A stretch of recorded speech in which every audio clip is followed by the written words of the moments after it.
are undeniably experiencing a time of change and challenge that impacts New Zealand in many, many ways.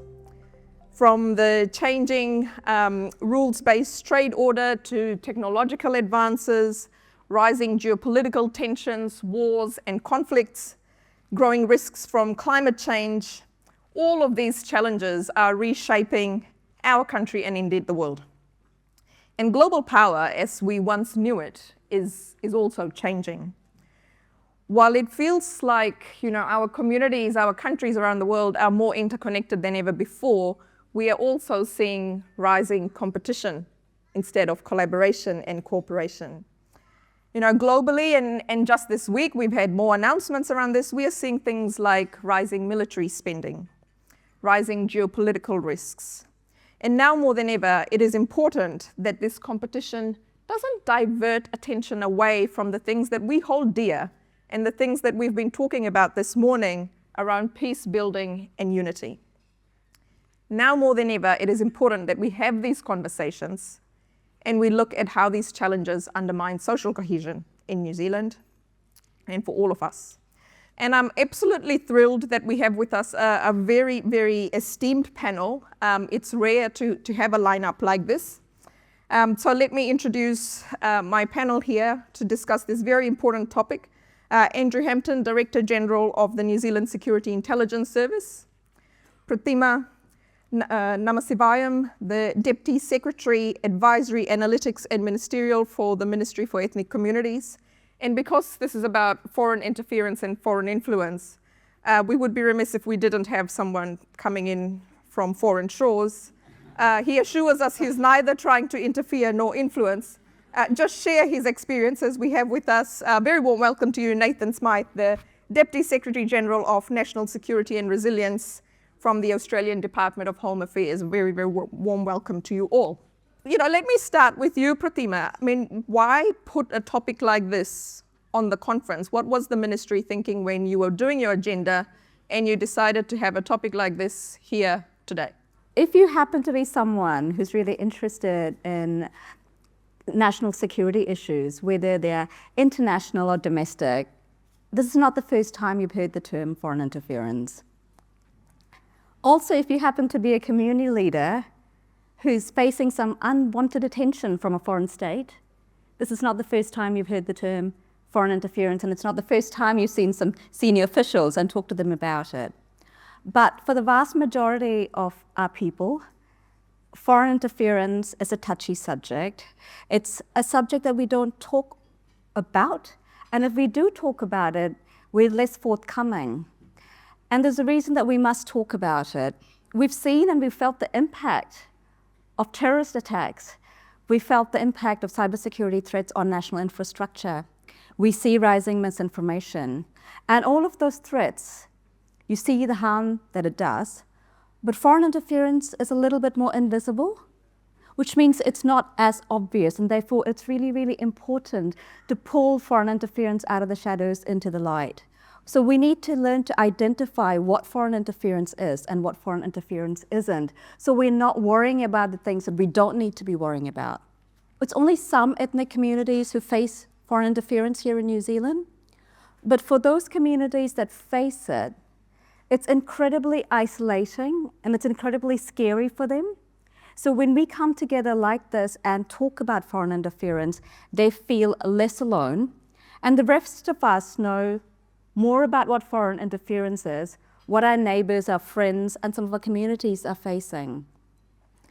And probably the last reason we're talking about it is, some of our community leaders have always been a little bit further ahead of the game.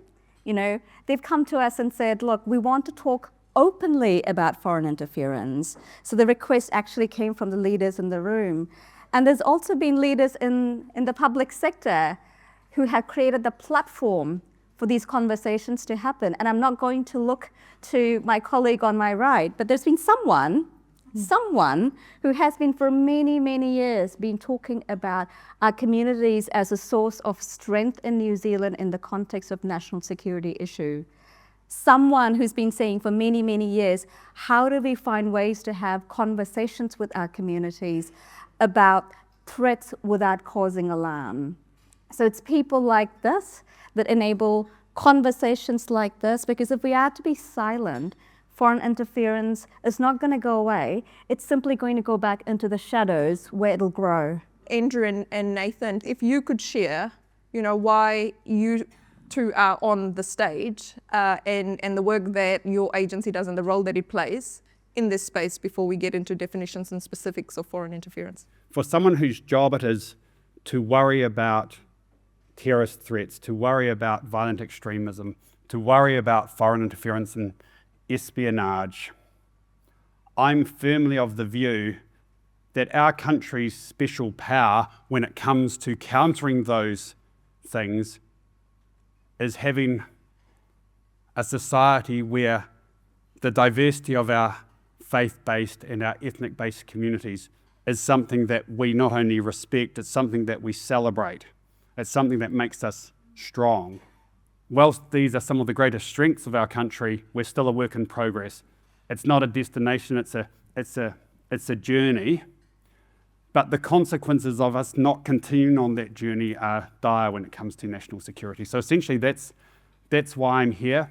Our job is to try and detect threats, particularly in those areas I've talked about: foreign interference, espionage, violent extremism, terrorism, and then work with others to mitigate those threats so they don't turn into horrific events like we have seen in Christchurch just 6 years ago. I come over here to learn from what New Zealand is doing, because I think that you can feel the strength in the room, and that's the approach that we like to take in Australia as well. Our communities, our multicultural communities, are our strength against foreign interference. So what is foreign interference, and can you give us some examples of how it's showing up in New Zealand? There's a technical definition that we use, and that is activity that is undertaken by a state or someone working on behalf of that state for the purpose of influencing, disrupting, or subverting our national interest. And this is the really important part. That's done in a way which is deceptive, coercive, or corruptive. So we're not talking about normal diplomatic behaviour here. All governments, including the New Zealand government, seeks to influence other governments, and it does that openly. We're not talking about those strong people-to-people relationships that New Zealand is based on, and that you all are a great example of. We're not talking about economic trade relationships that our country depends on. We're talking about activity that is inconsistent with who we are as a democracy, that's undertaken in ways that is either deceptive, people being secretive, not being open about who they are, which is coercive, where people are actually being pressured to undertake activities or not undertake activities which are their democratic rights, or corruptive. Money is changing hands to try and influence things. And it would be great to say, well, those things don't happen in New Zealand, but they do happen in New Zealand. Look, I'll give you some really practical examples of what it is and what it isn't. Taking part in a protest march in New Zealand in support of a government overseas, or indeed critical of a government overseas, that's not foreign interference as long as it's conducted in accordance with our laws. Indeed, people come to New Zealand to be able to exercise those rights. We get concerned when people are espousing violence, but that's a separate issue and a very topical one now. But when does it become foreign interference? Well, it becomes foreign interference when another state or people working on behalf of that state try to stop you from taking part in those types of activities, or monitor what you are doing and report back to another government's embassy about that, and potentially undertake threatening behaviour. So that's foreign interference. Councils across the country run amazing community events which celebrate the diversity that we see here. That's not foreign interference. It's foreign interference when another state or someone working on behalf of that state tries to limit particular groups who may be perceived as dissidents from taking part in those events in secretive ways, threatening to withdraw funding or saying that, don't engage with those people because, they aren't an authentic voice of the community. We've talked a lot about foreign interference targeting communities, and that is our biggest concern. We say that's the most insidious form of foreign interference, but it's not the only form of foreign interference. Our political system is not immune to foreign interference. We've seen efforts by foreign states and their proxies to try and influence both central and local government at the political and officials level. And often the victims are completely unwitting. They think they are dealing with, a business organisation or authentic community group, when actually it's someone who's funded by a foreign state. So we are worried about what's happening at the political level. We've seen examples of manufactured business opportunities which look like an authentic, business proposition to try and build a relationship with an influential New Zealander, but we know through intelligence that there's actually a foreign state has created a front company to do that. We have in Australia a number of communities that sometimes get together around large community town halls or whatever and have differences that are politically based of groups that they might be or supporting or against back in their home community, back in their country of origin. That's not interference. But if somebody's in that room trying to suppress a view and report back on who's having those debates that may be against that particular regime and seeking to suppress those views, that's interference. Can I also just make a point? There's a grey zone. There's a seriously big grey zone, because sometimes you don't know the proxies that are operating on behalf of some of those foreign regimes as well. And it might be very innocuous and very hard and very difficult to pick up. And I know that Andrew's organisation, looks at those kind of proxies, but you can't be, as he said, all-seeing all of the time. Pratima, what does actually all of this mean for our ethnic communities who often have connections and want to retain those connections for all the reasons we've been hearing from this morning, but also because those connections are a strength for us as well? So what does it mean for them? What we're not talking about, and we have to be really, really clear about this, and excuse me if I'm repeating myself a few times because this is really, really important for us to get our heads around. What we're not talking about is individuals having personal, family connections back to countries of origin. That's okay. That is perfectly okay. What is also really important to know is that those connections are completely natural. That's what makes diaspora communities. That is the core to our essence of people. The idea of the world where we all live in one country and we follow one norm, that is a bygone era. We move. And as we move, and I think a panel member said that, we bring our heritage back from countries of origin. And it's not that we have one countries of origin, speaking for myself, come from many countries of origin. So we bring that here. All of that is good and celebrated. The connections, and this is the point that I also want us to, and Andrew touched on this, the connections that people have to their countries of origin is not something to worry about. In fact, it's a source of strength. For New Zealand, diaspora communities and their connections back to global connections are a source of strength because they bring forward international connections, international business networks. They strengthen our diplomatic ties, as we talked about earlier today. So there is a thing that we want to foster. It enhances New Zealand's economic prosperity. But the thing to watch out is, if you're an ethnic community member who has deep connections to a different country, what could happen is that you could likely be a target of foreign interference because of your connections, or you're a channel through which foreign interference is happening. So that's the flip side of that strength, is all of a sudden you're just a bit more, you just have to be a bit more conscious of that risk. And what does that mean? What that means is that for our ethnic communities, being really vigilant, really looking under the skin of what you're being asked to do, doing your due diligence. There's lots of professionals and business people in this room, and doing your due diligence is not an unusual thing to do. So that's all we're asking in terms of foreign interference. When someone is asking you to do something, check what lives under that hood. Do you feel pressure? Are you being coerced? Is it being done secretly? Is it misleading? So it's all about being vigilant. So that's what it means for ethnic communities. Celebrate your culture, celebrate your heritage. But if you're noticing there is something else happening, be vigilant. In terms of some of the concerns that are raised by the community with the ministry, what is government doing in this space? Sure. I might actually take a step back, Zena, if I may, and talk about the New Zealand's government's foreign interference work program as a whole. So New Zealand has a countering foreign interference all of government work program.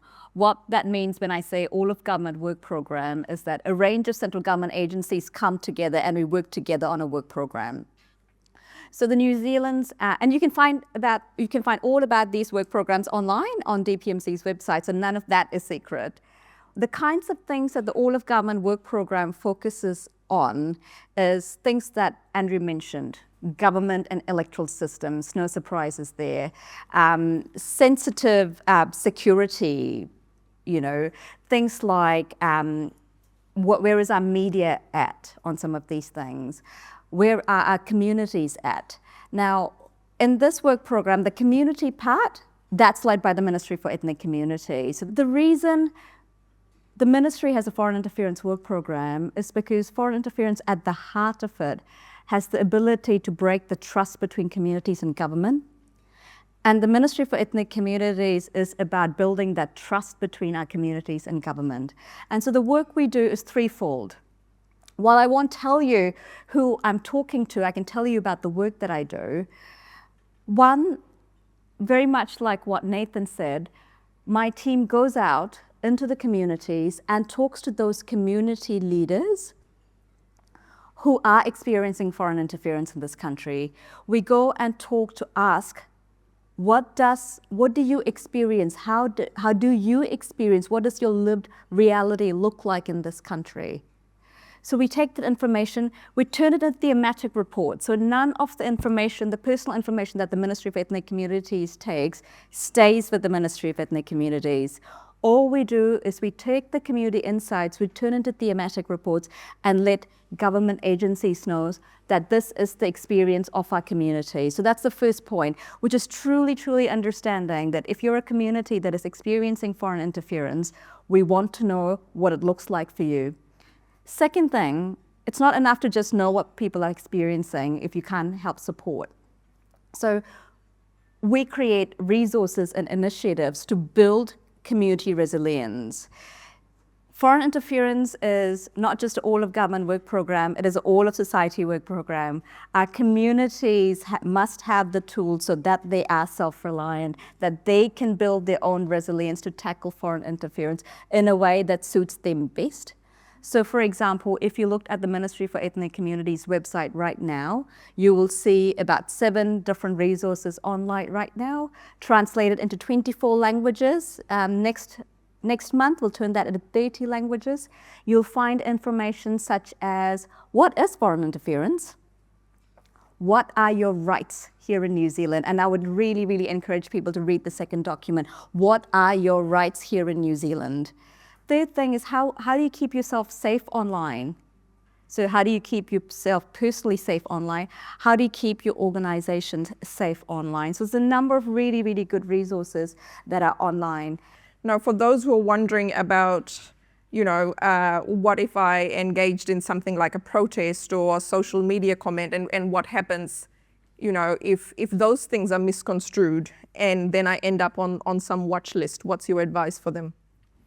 Well, it depends whose watch list you're talking about. So, in terms of our agencies, people exercising their normal democratic rights, you won't be on any watch list. We're here to protect you from doing that. We would be concerned if you end up on another country's watch list as a result of engaging in that type of activity. So I think that's the first point that I would emphasise. But of course, we will be vigilant and look to identify activities by states, or where states are trying to use particular New Zealanders to further their causes in ways that are inconsistent with our values and that definition that we've talked about. So in terms of sort of, last words of advice to our audience today, how can we as individuals and as ethnic communities become more resilient in this space? What are some of the things that we can do? And how can we engage better with your organizations? You've identified a few things in terms of websites and things, but if there's some words of advice or actions that you think we should be taking? Just remembering what our democratic principles are, what our laws are. We are okay with people having differing views here, as long as they're expressed in a lawful way, because sometimes people bring examples to my organisation of, they say, this is foreign interference, someone's saying something bad about a country in which I have a connection with. That's probably okay if it's being expressed in a lawful way. So yep, not everything is foreign interference. An intelligence and security agency in New Zealand is probably quite different to an intelligence and security agency in some of the countries that you might be familiar with. I don't carry a gun. I don't undertake law enforcement. I can't arrest anyone. I can't detain anyone. My job is to gather information and share that information with decision makers.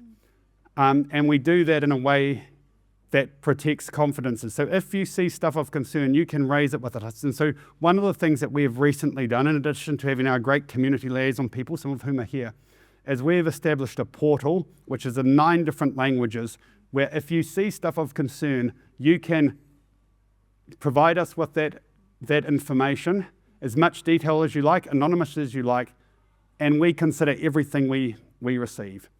In most cases, we won't come back to you and say, thank you very much for that. That's allowed us to undertake an investigation on that person. A few reasons for that. We operate in secret, so that would undermine our effectiveness. If there's something illegal happening, we'll be sharing that straight with police, and it will be you they're hearing from. But sometimes it might just be a small bit of information that by itself is not enough to action, but could help form a wider picture. Be an active participant in your community and call out and basically where you see acts of foreign interference or that glue becoming kind of destabilised, you need to call it out.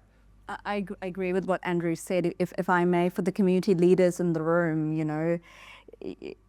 you are taonga. Our community look up to you as role models. So if you can create environments where people can come to you and you can foster conversations, open, transparent conversations about foreign interference that is happening within your communities, you're doing more than we can ask of you. Please do that. Create community networks where these conversations are aired, where they're not slinking back into the shadows. When these networks are coming together, make sure that those networks are talking to central government agencies, because it is in us, our joined up efforts, that we'll actually be able to do something about foreign interference. And there are two groups of people that I would like to call out. Women, biased as I might be, you play an incredibly important role in our communities. Often you are the backbone of many of our communities. You have an innate ability to create awareness, whether it's within young people, older people, or anyone. So women, take up the baton, talk about foreign interference, talk about spaces that are unsafe, including where foreign interference does that. I know there are only 10 young people in the room.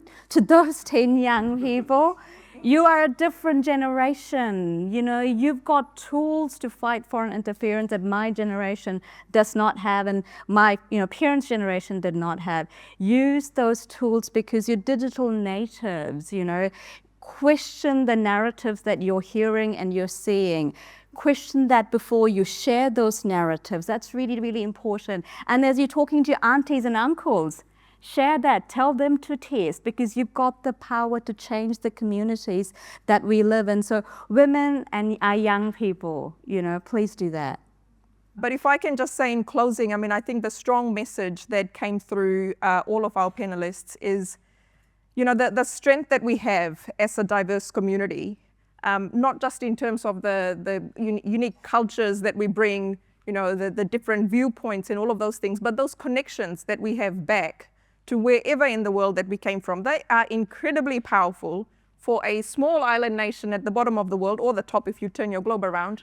And those connections are so powerful and so important, not just for social cohesion in New Zealand, but for our lives and livelihoods in terms of being able to grow and progress as a country economically, socially, and culturally. So that's a huge power, and I hope that from our panel today, you've taken some really strong calls to action in terms of where you can find more information, how you can raise issues, how you can learn more and engage with each other. So thank you.